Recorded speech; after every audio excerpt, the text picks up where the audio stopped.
that, okay? Our eyes should be on him and what he's telling us next to do. And when we do listen to him and our eyes are on what he wants us to do and where he's leading us, he will occasionally lean down and reward us for listening.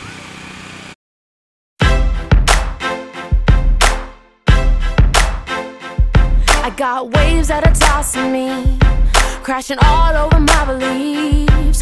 And in all sincerity, Lord, I wanna be yours. So pull me out of this mess I'm in, 'cause I know I'm wandering. Leave my soul back home again. I've always been yours. And this world may push, may pull, but your love, it never fails. You lead, I'll follow. Your hands hold my tomorrow. Your grip, your grace, you know the way you guide me tenderly. Yeah. When you lead, I'll follow, just like the way, and I'll go, 'cause I know what you got for me is more than I can see. So lead me on, on and on. Just lead me on and on. As a child I heard your voice, but as a girl I made my choice. There is no other way for me, I'm devoted to you. You're my peace on the heavy days.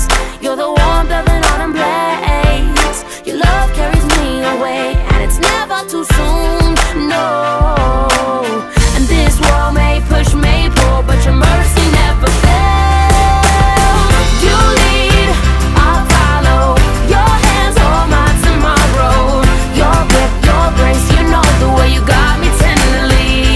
Yeah, when you lead, I'll follow, just like the way, and I'll go, 'cause I know what you got for me is more than I can see. So lead me on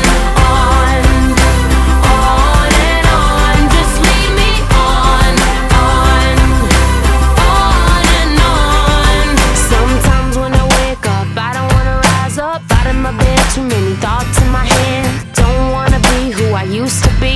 Gonna take the back seat and let you lead. And I need to stop, 'cause I'm going too fast. And I know my God is still God, and you got my back. So you lead, I'll follow. Your hands hold my tomorrow. Your grip, your grace, you know the way you got me tenderly.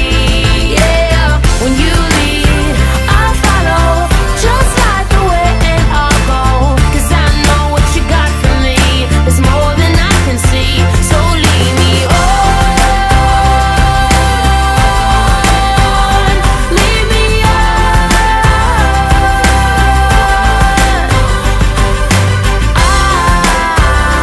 I need to stop, 'cause I'm going too fast. And I know my God is still God, and you got my back. You got my back.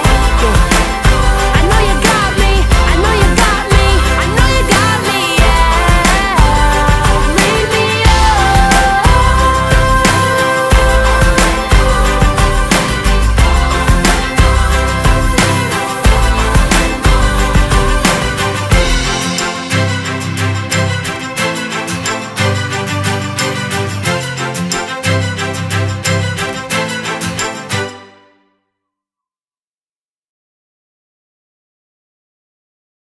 Now, let's just kind of let's give them a taste of kind of what, you know, you have a lot, a ton of lessons. There's a ton.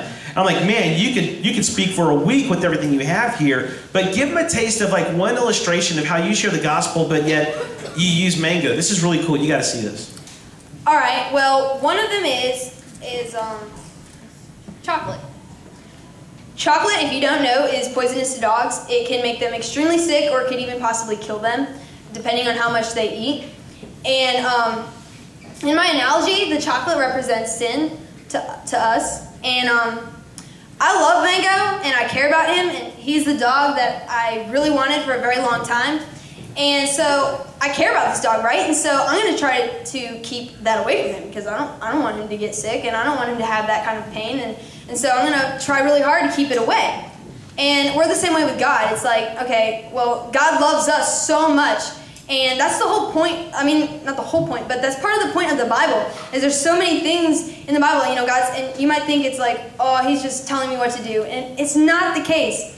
The reason God puts those things, stay away from this and stay away from that, is because God knows the outcome of what could happen if you were to give into that temptation, or to do that, or tell that lie, or steal that, or whatever. He knows the penalty for it. And he doesn't want you to have to pay that penalty because he loves you and he cares about you. And so what I'm going to do is I'm going to take this chocolate and I'm going to kind of offer it to Mango. And I'm going to give him a command. I'm going to say, leave it. Do not take that. And right then he's going to have a choice. He can take it or he can leave it. All right? But it's up to him. I'm telling him what I want him to do, but it's his choice. And if he leaves it, then I have something much better planned for him. I'm going to put this down for a second.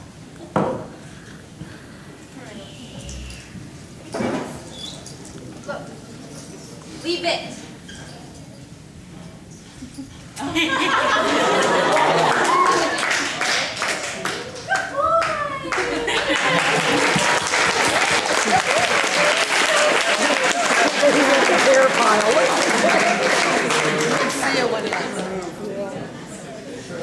By the way, if you're wondering, what did she give her? It's cheese. I know high schoolers that would do stuff like that for cheese. They would. I'll stay away. Yeah. Of course, on the girls, why can't the chocolate be like the cheese? Okay. So, this chocolate represents sin, and he did the right thing. He didn't just leave it. He backed away from it. He's like, I'm getting away from that. You said to leave it, and you said to leave it for a reason. So he's like, okay, I'm gone. And so that's what we should do. When God says, leave this, don't touch that. It's a bomb. Don't touch that. Then we should be like, okay, walk it away. We shouldn't just stand there and be like, that really looks good. I really want it. And no. And so another thing is, let's my train of thought. So the chocolate, do you think it might look good to Mango? Yeah, it probably does. This probably looks like really good, and it probably would taste good at the moment, wouldn't it? It probably would. But his mind is not capable of understanding and knowing the pain, the suffering, and even possibly the death that simple piece of chocolate could have caused him. But guess what? I know that. I know the pain, the suffering, and the death that could cause him. And it might bring him momentary enjoyment, but ultimately, I don't want him to have it because the bad outweighs the good. His sinful desire would say, take it. You want it. You want to take it. But he chose to listen to me. He might not have known why I said to leave it, but he listened, and he did the right thing, and he got rewarded for doing the right thing. That's awesome. Isn't that cool? That's so cool. Now, I tell you what's just exciting is to see people who, and here's the cool thing, you've wanted a dog. I mean, you wanted that for yourself at first, what it sounds like. God wouldn't let you, your parents wouldn't let you. And then you finally realize, maybe I am making the whole dog thing a bigger priority than God. You repented, and you said, I want God to be number one. You still love the dog, but God's number one. He's the greatest love. And then you get an opportunity to get a dog. You're like, wow. Yeah. The desires of your heart, God, so to speak, what God talks about. Yeah. You get this dog, and then you see possibilities.